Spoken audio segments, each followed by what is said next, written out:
Энэ бол одоо хэдэн өдөр одоо яриад дуусах сэдв. Ер нь бол. Тэгэхээр сэдвээ жоохон хумих хэрэгтэй бүгдээ. Жоохон одоо жижиглэх хэрэгтэй. Тийм учраас энэ дундаа ялангуяа аав хүний үр хүүхдтэйгээ харилцахдаа өнгөрүүлэх тэр цаг завын тухай бид бас ярих гэдэг байна. За цаашаа нөгөө уцман хөрөхгүй байгаа учраас би эндээс нөгөө юу компьютер хийшин тавьчих гэхэд тийшээ нөгөө проектор руу хөрөхгүй болчиход байгаа. За тэгэхээр ер нь зан чанар харилцааны академи гэдэг байгууллагын гишүүн байгаа миний хувьд Монголд. За тэгээд энэ байгууллага маань болохоор сайн иргэн сайн ирээдүй гэдэг одоо байгууллага болж байгаа. За энэ байгууллагынхаа хүрээнд бид нар Монголд юу хийж байгаа вэ гэхээр ялангуяа одоо аудио сургалтыг ер нь энд бид нар нэлээд зохион байгуулсан. За хамгийн сүүлд бид нар Эрдэнэтийн Гокийн залуу аав нарт зориулаад Гокийн одоо үйлдвэрийн залуу аав нарт зориулаад энэ сургалтыг бид нар хийсэн байгаа. За тэгээ энэ сургалтаа авчирсан маань ер нь онж яг тэгэхээр аудийн кемп болоод одоо аудтай холбоотой зүйлсийг та нартай бас хуваалцахад энэ одоо хичээл маань надад нэг хийхэн тус боллоо. Өстой бурхандаа гэлаагаад байж байна.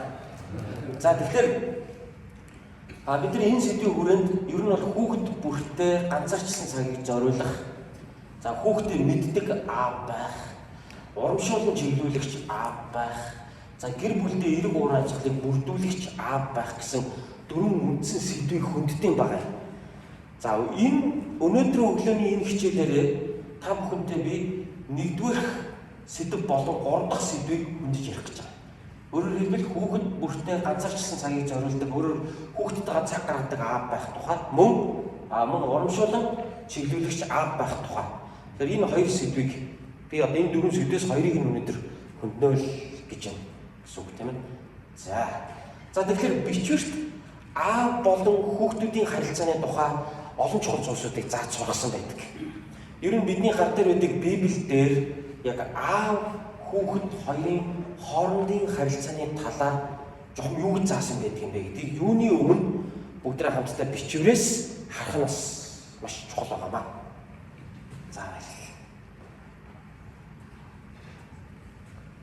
За тэгэхээр юуны түрүүнд Эхлэл номын 35 дугаар бүлгийн 16 дугаар ишлэл гараад ирсэн байгаа та нараа анзаарч байна тийм ээ. Эхлэл 35:16.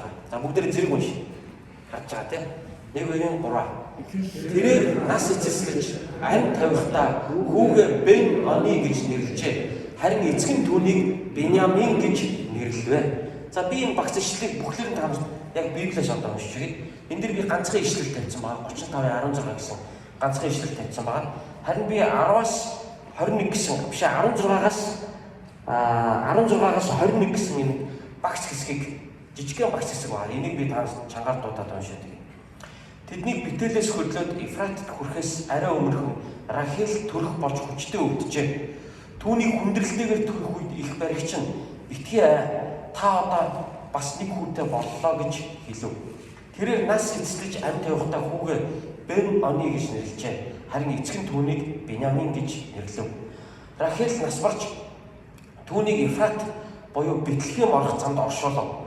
Яков түүний бошин дээр хөшөө босгосон бөгөөд тэр нь одоо хүртэл Рахелийн бошны хөшөө гэж нэрлэгдсээр байна. Израиль дахин цааш хөдөлж эдэрийн цамхгийг өнгөрөөд майхнаа босгоо гэж хэлсэн байна. Маш их одоо маш харамсалтай байна. Тэгээд Яков Авраамийн ач хүү Яков хоёр их нэртэй байсан тийм. Өөрөө хүсээгээр хоёр их нэртэй болчихлоо шүү дээ. Уул Рахел гэдэг эмэгтэй дурлаад одоо хайрт бүсгүйгээ одоо эхнэрээ олгож авах гэсэн чинь хадам аав нь маш тийм залтай бизнес сэтгэлгээтэй хөгшин байсан учраас одоо хөргөн хүүгээ бол ер нь 20 жил бол ер нь саадаг шүү дээ. Ер нь бол та нар энэ түүхийг бол маш сайн мэдж байгаа. Хонин сүргээ одоо арчлуулаад тэгэл хонин сүргэн өсөөл хадам аав баяжаад байдаг. Яков бол ихтер хүүхдээс өөр юм байхгүй л байгаад байдаг. 20 жил хадам аавдаа зөв зарслагддаг тийм. Тэгээд юу хайртай эмэгтэйг нөхөдөө ихчтэй хамшигч. Тэгээ ингээд одоо шахаанд аваад үнэстэй хоёр их нэртэй болчихж байгаа шүү дээ тийм. За тэгээд бурхан их сонин. Тийм ээ нөгөө хайртай ихнэрээс нь хүүхэд гардаггүй, хайргүй ихнэрээс нь хүүхэд гараад байдаг. Тэгээ энэ нь бол яг хожим их тодорхой болдог шүү дээ. Юу гэсэн гэхээр нөгөө хайр аваагүй эмэгтэйг нь бурхан өргөдөд исэн байдаг. Ер нь бол. Тийм учраас нөгөө нэг хайрлагдаагүй эхнэр нь хөөрхий ингээл 4-5 хүүхэд гаргаад аюулгүй хайрлагдсан эхнэр нь болохоор хүүхэд төрүүлж өгөхгүй их уддаг ер нь бол. За тэгэж явж байгаад нэг 2 хүү арай гэж хамаа гаргадаг. За тэр 2 хүү нь болохоор Яаковын 12 хүүгийнх нь 11, 12 дахь хүү нэдэг штеп. Тэр хайртай эхнэрээс нь хүүхэд гарах гэсээр байтал бусдаас нь 10 ихнэр 10 хүүхэд нь төрчихдөг байхгүй тийм ээ. Тэгээд төгсгөлт нь одоо 11 дэх 12 дахь хүү нь болохоор Яаковын хайртай эхнэр Рахелсэн төрчих. За бас дээр нь айгүй харамсалтай юм юу вэ гэхээр Рахел 2хан төрж байгаа. Тэгэхдээ 2 дахь хүүгээ төрүүлээд нас орчиж байгаа. Тэгээд тэр нь болохоор одоо Бэтлехемийн ойролцоогоор нас орсон учраас Бэтлехемд одоо Рахелийг оршуулсан гэж үздэг.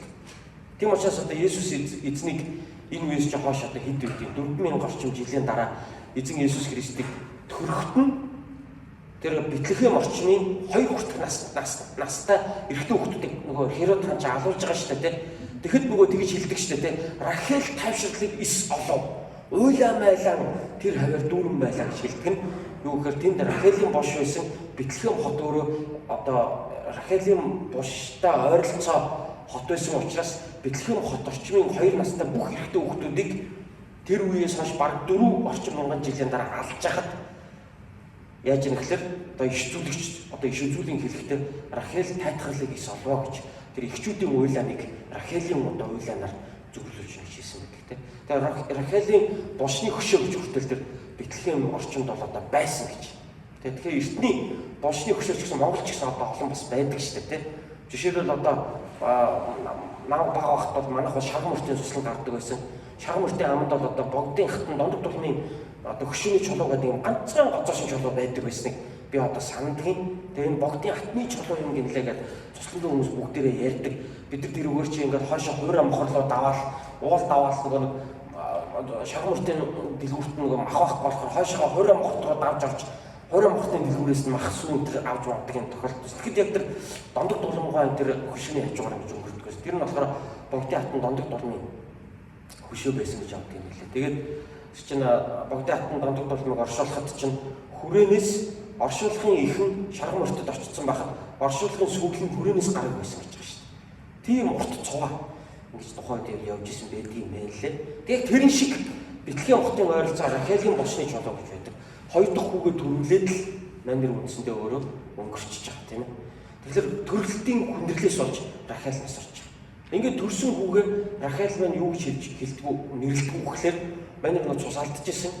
Тэг яг амьд тавьж исэн яг энэ цагтаа хүүгээ юу гэж нэрлсэн бэ гэхээр Бен Они гэж нэрлэж байна. Бен Они.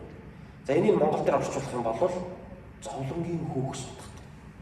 Үүгээр тэр зовлонтойгоор төрүүлсэн учраас хүүгээ одоо тэр зовлон шаналангаасаа болоод зовлонгийн хүү гэж нэрлсэн. За ингээд их нь нас орсон. Харин эцэг нь одоо няраа хүүхдээ тэврээд хоцорж штэ 11 том хүүтэй. Тэгээд хамгийн бага хүүгээ Яаков ингээд өөр дээрээ үлхийтэй тэврээд ингээд одоо харгой зам дээр ганцаар хоцорлоо гэдэг тоо шиг юм болж штэ тий. Нөгөө ихнэр нь ингээд яваад гэдэгтэй. Тэгээ хөөрхөөс та ганцаар ингээд хүүхдээ тэврээд ганцаар гарцарч байна. Тэгээд Яаков аягаа гоё. Яг тэр хүүгийнхаа төлөө үнэхээр өргөн зөрсгөл гаргаж чаа. Яг эцэг хүний зүрхийг гаргаж чадчих. Хүүгээ юу гэж нэрлэдэг вэ гэхээр Бен Они биш, Беньямин гэж нэрлэнэ гэж. Энэ Монгол дээр орчуулах юм бол хувьтай хүү гэж нэрлэж байна. Тэгэхээр ихэнх нас урахтай хүүгээ зовлонгийн хүү гэж нэрлээд одоо ингээд гашуудталтайгаар өнгөрч байгаа бол харин Яаков хүүгээ үгүй хэдий миний хүү төрөлтийн хүндрэлээр гарч ирээд ихэнх нас ороод ихэхгүйгээр ингэж одоо өсөж өндийж байгаа ч гэсэн би хүүгийнхээ хувь тавиланд итгэж байна. Миний хүү лав сайн болох юм. Миний хүү бол ирээдүйд үнэхээр сайн ир болж чадна. Би хүүгээ өрөө гэдэг. Беньямин Яаков хүүгээ Беньямин боёо Бен Они гэдэг нэрийг өөрчлөөд Беньямин гэдэг одоо хувьтай хүү гэж тийм ээ. Манайхан ярьдаг шүү дээ тийм ээ одоо хувьтай хүү хор бороо гэж. Сайн намайг Дэнүрт очсон ч Дэнүрт бороо орох байж бороо ороод тэр шинэ намайг очсон шиг бороо ороод тэгээ баян бүрхэг байхад ч маргааш нар хараад тэгээ нөгөөдөл чи инээлтэд бидэд ярьжсэн байхгүй. Хувьтай хүү хор борооноор гэдэг шиг. Монголчуудын одоо хувьтай гэдэг бол амьдралын одоо сайн сайхныг бэлэгдэж ярьдаг шүү дээ. Ер нь бол. За тэгэхээр Яаков өөрийн одоо 12 дахь хүү тэ одоо ихээс өвчирч хоцорсон газар дэлхий дээр мэдлэнгүүдээ ихэн өнгөрч гисэн одоо энэ өрөвдмөр хүүгээ харахтаа Бен Они гэдэг юм бүтшгүй нэртэй ийм хүүгээ харахтаа эцэг нь бол хүүгээ юусэн. Хүүгийнхаа ирээдүйг томоор харж чадсан. Хүүгийнхаа ирээдүйг гэрэл хийгээтэйгээр харж чадсан. Тэгээ хүүгийнхаа ирээдүйг юусэн нэр өгсөн. Тэр Бен Они гэдэг тэр золонд нэрийг нь өөрчлөөд Беньямин буюу одоо хоёртой хүү юм а гэж ингэж харж чадсан. Тэгэхээр би энэ түүхийг ингээ уншихдаа ер нь эцэг хүн үр хүүхдийнхээ ирээдүйг сайхнаар харж чаддаг байна гэдэг бас ямар чухал юм бэ? Тэр нь итгэж чадна гэдэг ямар чухал юм бэ? А тэрнийхээ дагуу үр хүүхдэд өрөөдөг эцэг байна гэдэг чинь өөрөө ямар чухал юм бэ гэж миний хувьд бодож ирсэн. Тэгэхээр яа харахгүй эцгийн зүгээс хүүхдэд өрөөл, эцгийн зүгээс хүүгийнхаа ирээдүйг хараа. Яа харахгүй бурханд итгэдэг хүнийхээ хувьд хүүгээ эзний нэр дээр өрөөх тэр өрөөл охиноо тий адилхан шүү дээ. Охин ч гэсэн байсан адилхан тийм үү? Хүүгээ охиноо аль нэг нь эцэг хүн тэр хүүхдийнхээ ирээдүйг эзэн дотор хараад миний хүү тийм байх болно гэж өрөөж одоо хүүхдэд итгэл өгч чаддаг юм эцэг байна гэдэг бол маш чухал. Тэгэхээр Библиэлд бол эцэг хүүгийн одоо гайхалтай харилцаа бол харж байна. За гэтэл ном зохиол дээрээс ч гэсэн бид нар уншдаг, түүхэн дээрээс ч гэсэн бид нар хардаг. За мөн эргэн тойрныхоо хүмүүсийн амьдралаас ч гэсэн өнөөдөр бид нар хардаг. Юу гэдэг вэ гэхээр ихээгийн толгой залгисан хүү гэж хараадаг. Иймэрхүү хүүхдүүд. Ихээгийн толгой залгисан чи аав ингээд багаас нь үтэн ядаж өсөж байгаа. Зодож амжиж өсөж байгаа. Хүчрхийлж өсөж байгаа. Арх ууж ирээд хүүтэй агсан тавьж өсөж байгаа. Чи төрөв байсан бол их чи амьд байх гэсэн мэдээ өгч.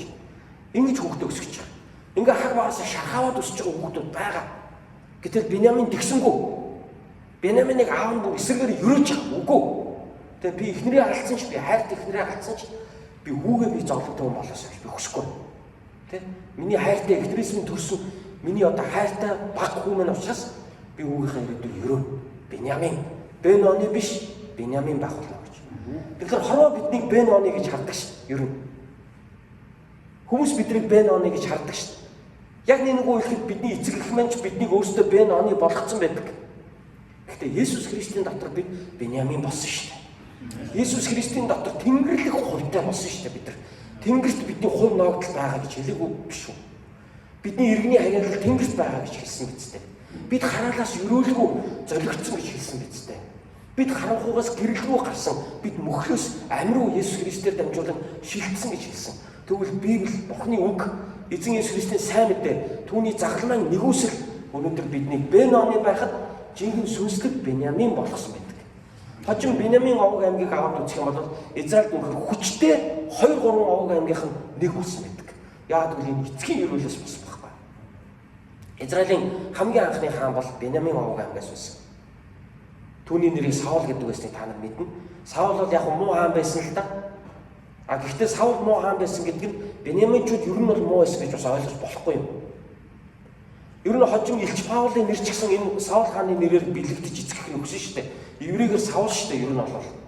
Яг грекээр Паул байхгүй тэр чинь.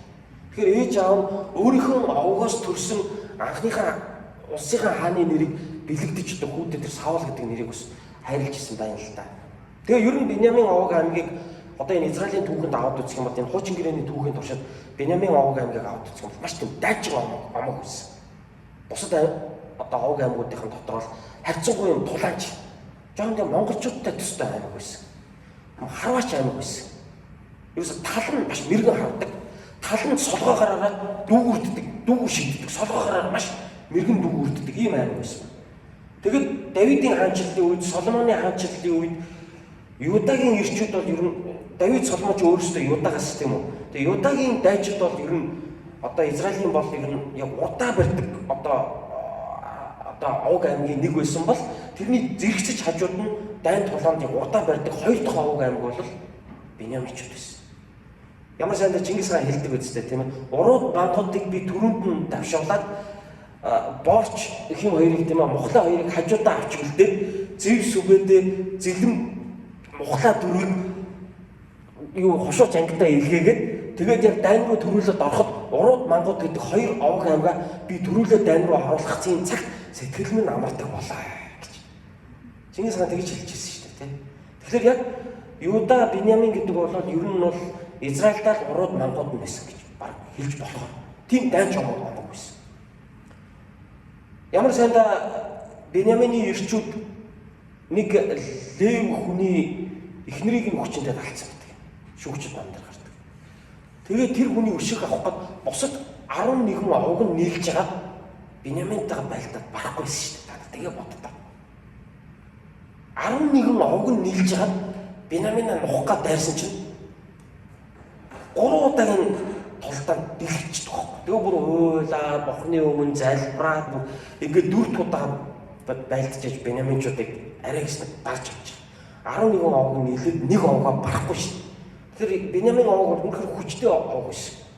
Эцэг ч гэсэн энэ Биньяминыг бол үнэхээр гайхалтай байсан. Хожим яг өөр юунд нас ордог, Египтэд нас ордог.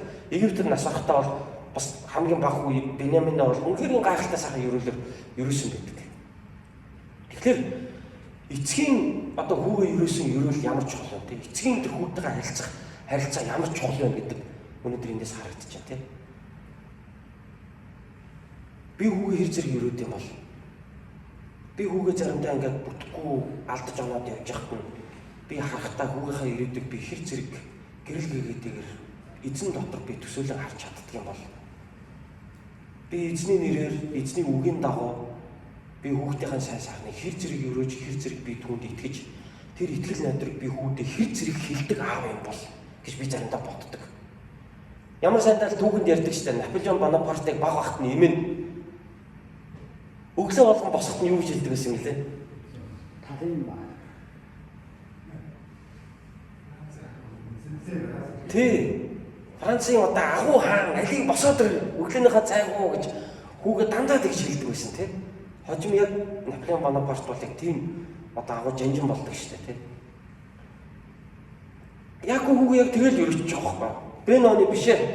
Миний хүү Биньямин харж байгаа та нар. Ээж нь өнгөрсөн ч гэсэн, ээж хүү өсөж байгаа ч гэсэн миний хүү бол дайчин ир болно гэж хүүгээ өрөж байгаа. Тэгэхээр эндээс л эцэг хүний хүүхдтэйгээ харилцаа төрсөн цагаас нь хүүхдээ хэн гэж нэрлэж, юу гэж дуудаж, хүүхдээ юу гэж өрөөх хүсэл эцэг хүүгийн харилцаа, эцэг охины харилцаа эхэлдэг болоо гэж боддог.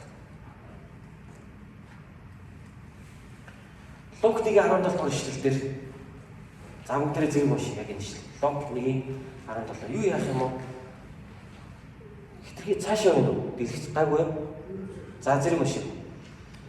Тэрээр бас түүний өмнө Илиягийн сүнс ба хүч дор явж эцгүүдийн зүрхийг хүүхдүүд рүү бэлэн болгох юм а гэж хэлсэн ба. Эцгүүдийн зүрхийг хүүхдүүд рүү даа юм ярьж байгаа л да. Тэрийг би 3 цэгээр оруулчихгүй юу. Тэгээ тэрийг нэг заавал унших шаардлага байхгүй тийм. Ямар ч байсан иш үзүүлэгч Иохан Баптистийн үйлчлэлийн нэг гол зүйл нь юу байсан гэхээр гэр бүлийн эвлэрэл байсан. Ялангуяа эцэг хүүхдүүдийн хоорондын харилцааг эвлэрүүлэх байсан. Ер нь бол иш үзүүлэгч Иохан буюу одоо хамгийн сүүлийн шинэ гэрээний те одоо ихний иш үзүүлэгч гэж ярьж байгаа шүү дээ тийм ээ. Хуучин гэрээний хамгийн сүүлийн. Тэгээд Иохан Баптист маань юу гэж хэлдэг вэ гэхээр Иохан Баптистийн гол ирсэн зорилго нь юу байсан гэхээр эзэн Есүс Христийн замыг бэлтгэхээр ирсэн. Эзэн Есүс Христийн замыг тэгшлэхээр ирсэн. Тэр ард түмний сэтгэл зүрхийг Есүс Христэд ирэхтэн тэдний сүнсний нөхцөл байдлыг бэлтгэхийн тулд Иохан Баптист ирж байгаа. А ингэж ирэхдээ түүний энэ бэлтгэх ажлын хүрээнд юу орж байгаа вэ гэхээр гэр бүлийн асуудал орж байгаа. Өөрөөр хэлбэл ажлын хөтөлбөрт нь тийм үү? Тэгээ бэлтгэл ажлын хөтөлбөрт нь гэр бүлийг бэлтгэх бас орж штэ. Тэгэхээр тэр гэр бүл юу вэ гэхээр эцэг хүүхдүүдийг эвлэрүүлэх. Өөрөөр хэлбэл эцгүүдийн зүрхийг хүүхдүүд рүү нээж. Тэгээ би энэ ишлэг уншихдаа бодсон л та. Яагаад хүүхдүүдийн зүрхийг эцэг рүү гээгүй болоо бас. Уул нь хоёр талаас нь баймаар эцгүүдийн зүрхийг хүүхдүүд рүү, хүүхдүүдийн зүрхийг эцэг рүү гэдэг гэж яагаад гэж хэлээгүй юм бол зөвхөн яагаад эцгүүдийн зүрхийг хүүхдүүд рүү гэж зөвхөн эцгүүдийн талаас нь ярьцсан бол гэж. Тэгээ би бодохдоо угаасаа л хүүхэд гэдэг бол эцгийгээ хүндэлдэг, эцгийгээсээ инээдэг, эцгийгээ хайрладаг. Ямар ч тохиолдолд аавыгаа гэсэн сэтгэл бол ямар ч хүүхдийн зүрхэнд бол байдаг. Харин аав нар бидний зүрх хүүхдүүд рүүгээ эргээгүй байх тохиолдол бас байдаг юм байна. Аавын зүрх хүүхд рүүгээ ирэхэд хүүхдийн зүрх аандаа аав руугаа иргэдэг. Тэр бол ойлгомжтой. Тийм учраас Бурхны хувьд нэгдүгürt юу чухал байсан гэхээр хүүхдүүдийн зүрхийг аав руу нэрвүүлэх гэхээсээ илүү аавынхын сэтгэлийг хүүхдүүд рүү нэрвүүлэх нь Бурхны хувьд нэг номерын ажил гэж байна. Аав нь хүүхдээ гэж байгаа цагт хүүхдүүд аяндаа өөрийг нь гэж байгаа аав руугаа хүүхд аяндаа угаасаа ханддаг. Тэрийг Бурхан мэдж байгаа. Тийм учраас аавдын зүрхийг хүүхдүүд рүү чиглүүлэх гэхээр Иохан Баптист ирсэн байна. Тэгээ өнөөдөр амьдралыг хараад үзэх юм бол хүүхдээсээ зүрх сэтгэл наасгал аав нар олон байна шүү дээ. Тэгээ бид ч гэсэн өөрсдөө яг тийм гэр бүл бас өссөн тийм тодорхой хэмжээнд. Тэгэхээр аавдын зүрх хүүхдүүд рүү байж, хүүхдүүдтэйгээ ойр харилцаатай байж, хүүхдүүдийнхээ ихтгэл үнэмшил, хүүхдүүдийнхээ өсөлт төлөвшил, хүүхдүүдийнхээ аливаа юу гэдгийг ирээдүйн бие хүн болоход нь эцгүүдийн оролцоо аягүй чухал. Тэхийн тулд эцгүүдийн зүрх хүүхдүүд рүүгээ эргэх нь үнэхээр чухал юм байна гэж. Өнөөдөр аав өсөж байгаа хүүхдүүд олон байна. Аавтай мөртлөө аавгүй юм шиг өсөж байгаа хүүхдүүд олон байна. Тэ? Яг л тийм баг шүү дээ. Ямар ч байсан аавтай тэгтээ аавгүй юм шиг өсөж байгаа. Тэ? Зөвхөн ээж нь л хүүхдүүд руугаа гэсэн зүрх сэтгэл нь ээж нь илүү байдаг. Гэтэл аав нь бол ерөнхийдөө ингэж явж байгаа тохиолдол бол бас байна. Тийм болохоор бичвэрт аав хүүхдийн харилцаа бас онцолж үздэг юм байна гэдгийг энэ ишлэлүүд бол бидэрт бол тодорхой харуулж байна. За дараагийн нэг ишлэгийг уншъя. Эфес 6:4. За бүгдээрээ зэрэг уншъя. Эцгүүдээ та нар хүүхдүүдээ зочин орлож болохгүй. Харин тэднийг эзний дэг журам ба сургамждор хүмүүжүүл. Амен. Эхчүүдээ гэж хэлсэн. Үгүй те. Эцгүүдээ гэж хэлж байгаа. Эцгүүдээ та нар хүүхдүүдээ зочин орлож болохгүй. Харин тэднийг эзний дэг журам ба сургамждор хүмүүжүүл гэж. Тэгэхээр эцэг хүний хүүхдийг хүмүүжүүлэх хоёр гарыг юунд ярьсан гэж би өөртөө боддیں۔ Баруун зүүн жигүүрийг аль алийг нь тусгасан гэж би өөртөө боддیں۔ Энд дэр хэлж юм тийм үү? Эцгүүдээ та нар хүүхдүүдэд зочин уурлаж болохгүй гэдэг нь ер нь бол хүүхдүүдэд болж өгүүлдэ бити айлгаараа өөрөөсөө бити айлгаж өсгөрөө. Бити юм халирамтгай болгоороо тийм хүүхдүүдэд бити цочоороо бити хүүхдүүдэд ингэж хүчрхийлж өсгөрөө гэдэг утгаар нь хэлж байгаа. Тэгэхээр толгойг нэлээд авах хэрэгтэй юм шиг ойлгогдож байгаа. Тэгэхээр зөвхөн яг хүүхдээ ингэж хүмүүжүүлдэг эцгүүд байдаг шүү дээ. Яадгийн хийжлэг яадгийн миний хүүхд галтай ингээд юм болгоноос өмөрөөл те. Ингээд буруу зүг юм хийж яхад нь хэлэхгүй, ярихгүй, заахгүй, уурлахгүй байгаа нь ингээд хүүхдээ гомдохгүй байгаа нь ингээд хүүхдээ таваар нь өсөж байгаа нь ингээд хүүхдээ одоо зоригтой болгож байгаа нь ингээд хүүхдээ үг хэлэхгүй өсөж байгаа аав нар байдаг. Гэтэл дараагийн өгүүлбэр дээр хэлж шээ. Харин тэднийг эзний дэг журам ба сургамждор хүмүүжүүлэх хэлж байгаа. Гэдэг чинь юу гэсэн үг вэ гэхээр бас тэднийг дэгтээ өсгөнө гэсэн утгатай байна шүү дээ. Тэгэхээр нэг талаар бид хүүхдээ дэг журамтай өсгөх ёстой. Нөгөө талаар бас тэднийг цочоож, уурлуулж, гомдоож, сэтгэлийн мохоож, хүчрхийлж бас болохгүй гэж. Тэгэхээр зарим аавууд хүүхдүүдэд дэг журамтай өсгөж байгаа нь ингээд хитрхи юм дэх дотор хүүхдүүдэд өсгдөг. Гэтэл зарим аавууд нь хүүхдүүдээ юм халирамтгай зүрх модон болохгүй зоригтой юм болгож байгаа нь ингээд хит дурааран тавьдаг. Гэтэл энэ текст бол одоо аль алиныг нь бол одоо хүмж тавьсан байна. Тэгэхээр баланстай эцгүүд ялангуяа бид нар үр хүүхдтэй баланстай одоо хүүхдүүдэд өсгөх ёстой болов. Хит эрхлүүлэхтэй болов биш. Бас хит бид нар ингээд захиргаадаад ингээд 4 дотор хүүхдээ ингээд нүдэд одоо ингээд жавчаад тахтаа бас гол нь биш. Тэгээ энэ хоёр маань одоо сүлэлдэж явах хэрэгтэй тийм баланстай явж иж хүүхэд яг эндээс нэг талаар эцгээсээ эмээдэг, эцгийнхаа үгэнд ордог. Гэхдээ нөгөө талаар бас эцэгтэй хайртай, ааваараа хүндэлдэг, аавтайгаа бас дотно. Тэгээ ийм одоо болж өсөх хэрэгтэй болов гэж бодож байгаа. За тэгвэл энэ бүгдийг өнөөдөр бид амьдралд яаж хэрэгжүүлэх вэ? Амьдралд яаж хэрэгжүүлэх вэ? За энэ дээр би нэг видео үзүүлэе гэж бодож явуулна. За юу тариул түүнийг хураана гэсэн үг байна. За орс дээр нөгөө YouTube-ээс юм орс хэл дээр юу олоод авчихсан. Аава гэж те. Одоо бишээ хүмүүн гэж те.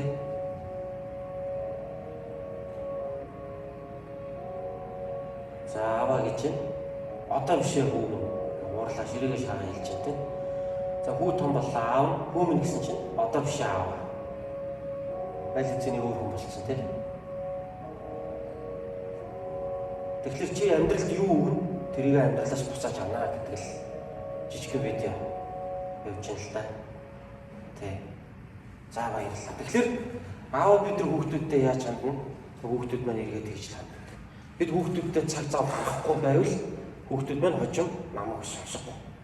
Тэр бас одоо чухал зүйл болж байна. Тэгэхээр түрүүний 3 ишлэлийн дагуу бид хүүхдүүдийг урамшуулан зоригжуулж хүүхдүүдтэйгээ ойр юм харилцаатай аав байхын тулд бид хүүхдүүдтэйгээ цаг гаргах чухал байна. Саний видео бол одоо хүүхдтэйгээ цаг гаргах чухал юм а гэдгийг харуулж байна. За тэгэхээр хүүхдтэйгээ цаг гаргах тал дээр 4 төрлийн аав байдаг гинэ.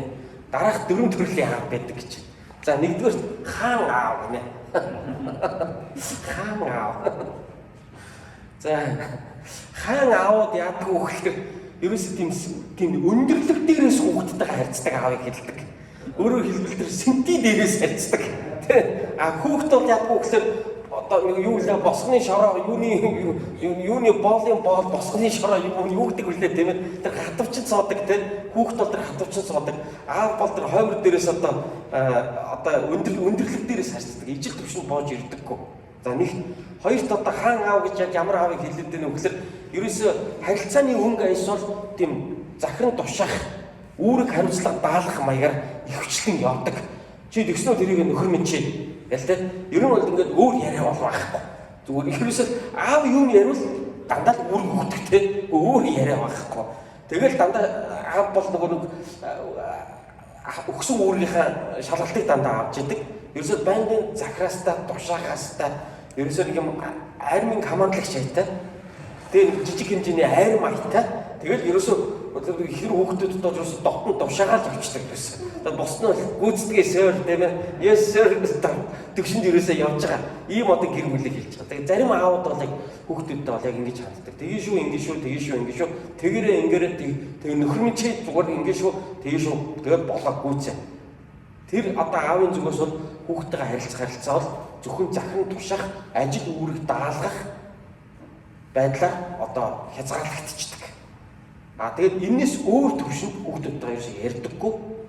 За энэс өөр төвшөнд ерөөсөө хүүхдүүд өөр сэдвээр ерөөсөө ярьдаггүй хүүхдүүдтэйгээ зөвхөн ийм сэдвээр хүүхдүүдтэйгээ ярьдаг гэж. Тэгэхээр одоо орчин үеийн чинь ухаантай хүмүүс чи яриад шүү дээ, хүүхдүүдтэйгээ ярихын тулд яг аав хүн өдөг дээр суугаад хүүхдтэйгээ ижил төвшөнд ингэж жаад миний хөө гэж ярьжээ гэж энэ төр зааж өгöd нь шүү дээ одоо энэ чинь тийм ээ. Чи хүүхдтэй ууралсан байлаа гэж үзэхэд чи хүүхдтэй ууралсан байлаа. Уурлаад чи хүүхдтэй үг хэлж байгаа бол сууж байгаад хэлжээ гэж шүү дээ.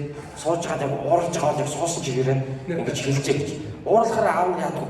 Яг ч ингэ босч ирдэг те. Ингээ хүүхдийг ингэ амар айлгадаг те. Тэгээс хатган багаар жиж үгээл ерөөсөө ингэдэг те. Энэ бол ерөөсөө нөгөө хаан аав болгочихдаг. Тийм болохоор бид нар одоо тэтмээ заримдаа авч тавиад сентинээсээ доошо шатаар буугаад тэр 6-7 гишүүр доошо буугаад тэгээд одоо хүүхдтэйгээ ижил төвшөнд одоо найзчиг төвшөнд одоо бас харилцаж тийм зөвхөн үүрэг даалгавар өгөх биш. Зөвхөн ажил гүйцэтгүүлэх гэдэг утгаараа биш. Хүүхдүүдтэйгээ харилцах нь чухал юм аа гэж одоо бас хүмүүс ярьдаг болж байна. За тэгэхээр ийм төрлийн аавууд бол хүүхдтэйгээ ямар цаг гаргадаг нь бол ойлгомжтой. Ер нь бол олигтой цагийг гаргаж чадахгүй гэсэн үг.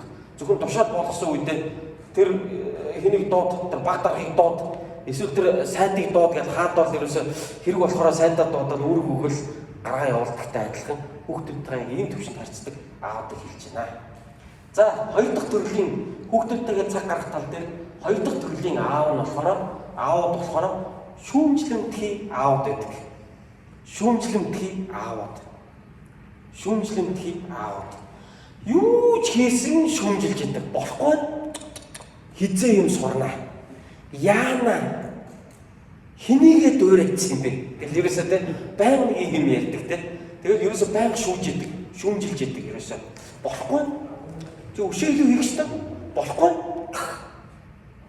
гэл ерөөсөө.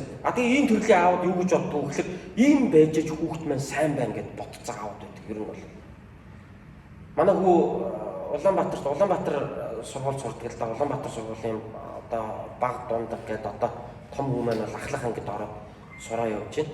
Тэгэхэд яг тэр нэг коридорт хүүхдийнхээ хичээлийг нь тарахыг хүлээгээд ингээд аав ээжүүд коридорт ингээд хүлээгээд байж байхдаа одоо манай ангийн 2 хүүхдийн 2 аав нь хоорондоо одоо сургалтын хөтөлбөрийн тулаан маргасан. Нэг аав бол ерөөсөө тэгж шийсэн. Нэг аав болохын чинь одоо ингээд тараахгүй маань хонгон дуурчаад ах юм. Нэг хүүхдүүд ч одоо ядарч байгаа штэ гэл ингээд нэг аав тэгж юм л та. Тэгсэн чинь нөгөө аав болохоор юундаа ядартай? Зүгээр л нүдээ даах хэрэгтэй. Зүгээр л нүдээ даах хэрэгтэй. Тэгтсмаа чанга болно, тэгтсмаа сайн болно. Би бол зүгээр завхны тэр тосон цэнгэлийн тэр лаг юу төгсчлээ тэр залуу багада өөрөө завхны тосон цэнгэлийн яадаг алдартай багшийн яадаг Монгол улсын яадаг тэргүүний ангийг төгссөн ч гинвэ. Тэгээд ерөөсөө ярьж байгаа нь бол ерөөсөө яг л тэрийг ярьж байгаа л да. Ерөөсөө зүгээр нүдэл ах хэрэгтэй гэж ерөөсөө тэгхэл юм бол сайн болно. Ерөөсөө эдний толгойг хэлж болохгүй. Онцорж ирсэн ч гэсэн болохгүй ч өшөө онцор гэлтэй. Онц аваад үгүй өшөө онцор гэл ерөөсөө ийм л аргаар үзэх ёстой гэдэг ийм төрлийн аавд байна ерөөсөө юм. Тэгэхээр ерөнхийдөө шүүмжлэнтийн аавд бол яг дандаа юм хэлнэ. Ерөнхийдөө магтаал урамшуул баг хэлэхгүй.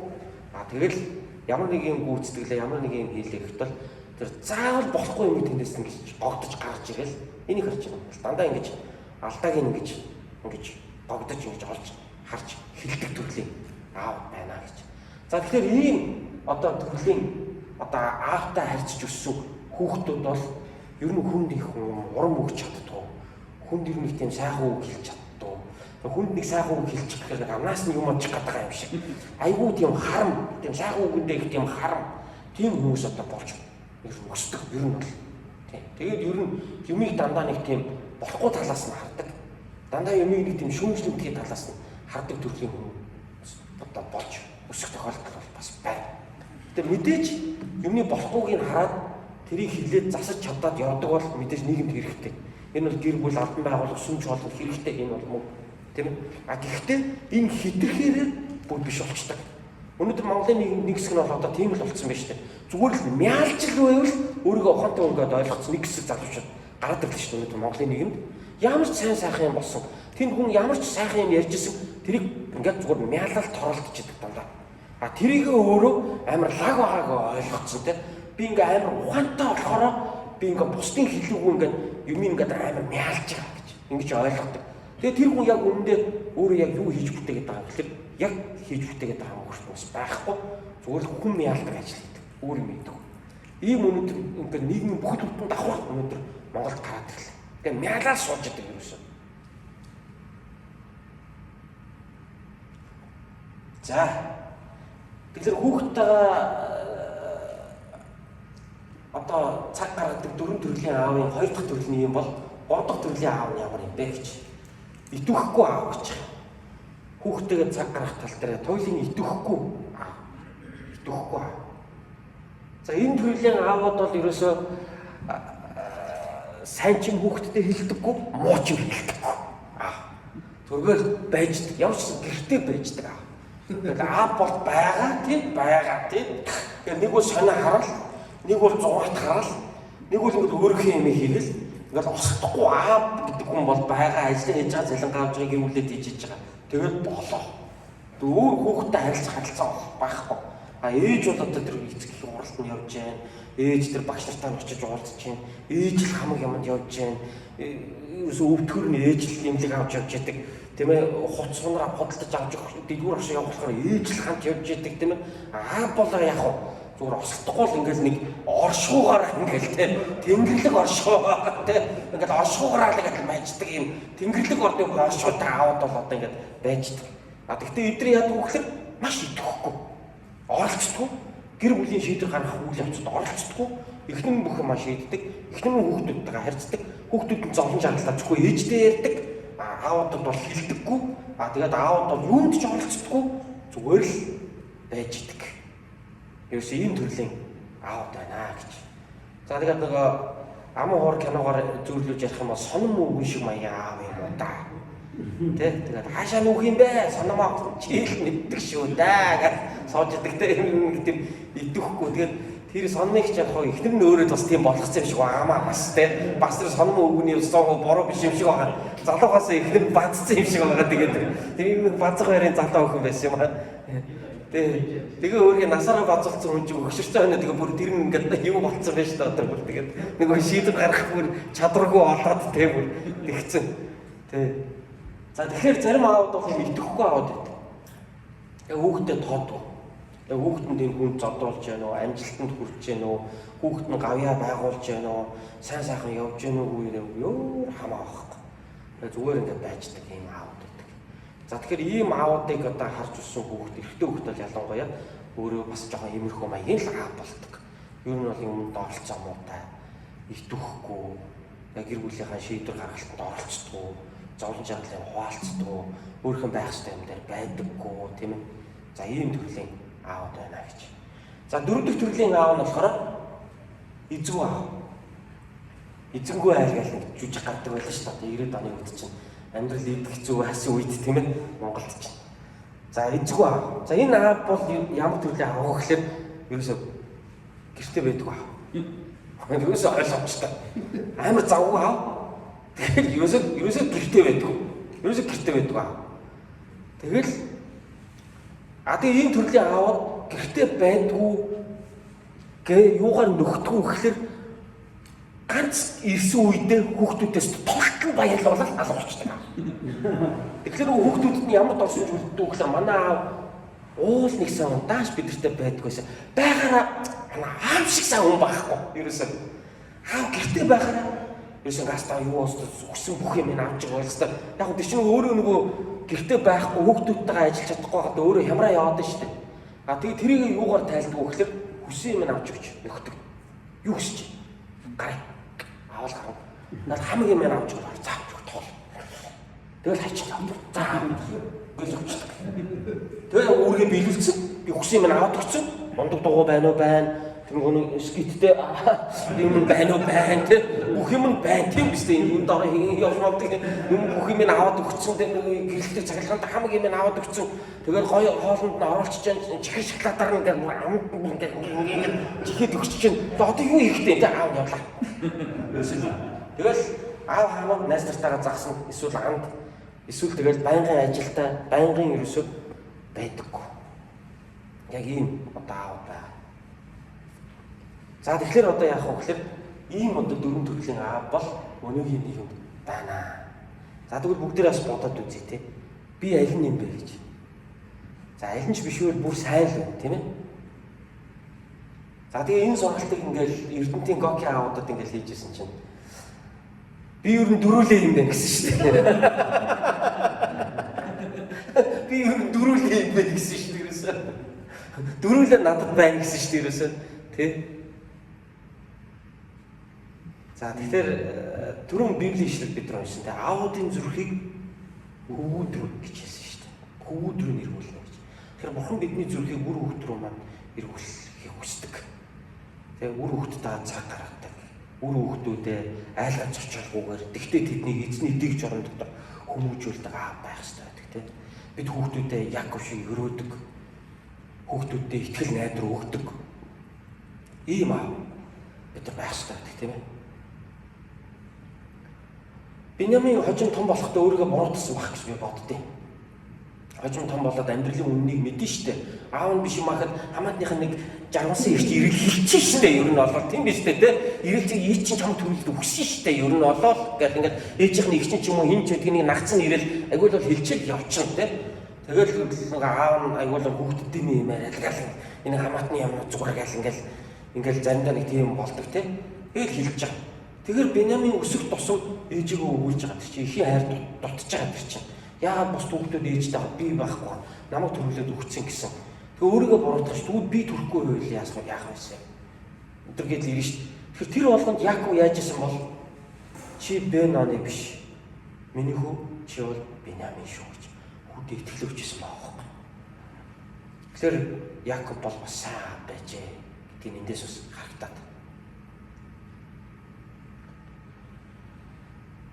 За аав хүүхэдтэйгээ дотн харилцаатай байх нь хүүхдэд хэрхэн нөлөөлдөг талаа Флоридагийн их сургуулийн судалгаанаас харуул дараах хэд хэдэн зүйл гарч ирсэн байна. Нэгдүгээр эрэгтэй ба эмэгтэй хүүхдүүдийн өөрийгөө үнэлэх үнэлэмж нь өндөр байдаг. Хоёрдугаар сурлагын амжилтанд тогтвортой байж сурч мэдхэд анхаарлаа төвлөрүүлж чаддаг 10 цаг гаргадаг хүүхдүүд юм байдаг гэж байна шүү дээ. Гуравдугаар сургуулийн амжилттай төгсдөг энэ төрлийн хүүхдүүд.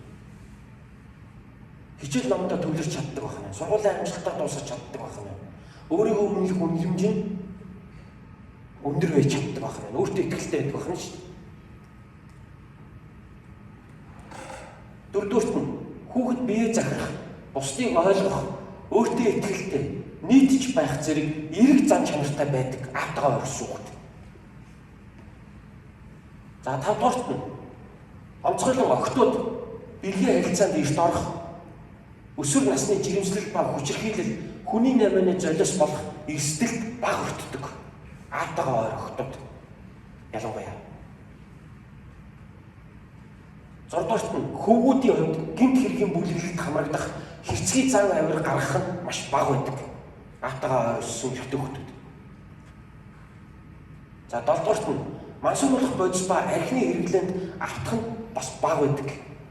Автгаа ойрсон хүүхдүүдийн хувьд эрэгтэй эмэгтэй ялгаагүй тийм ээ. За 8-дугаарт нь илүү сайн мэрэгжил эзэмших ажилд орох магадлал нь өндөр байдаг хожим. Сайн боловсрол эзэмшиж, сайн карьер хөөх одоо боломжууд илүү өндөр байдаг. Автгаа орсон хүүхдүүд үед. Гиншүү одоо бич нэг тогтоогоод байгаа юм баггүй. Эний чинь нөгөө Фолдердер хийх сургуулийн эрдэмтдийн судалгааг л ярьж штэ тий. За Америкт байгаа штэ одоо. За ийм одоо үзүүлэлтүүд бол байна гинэ цааш.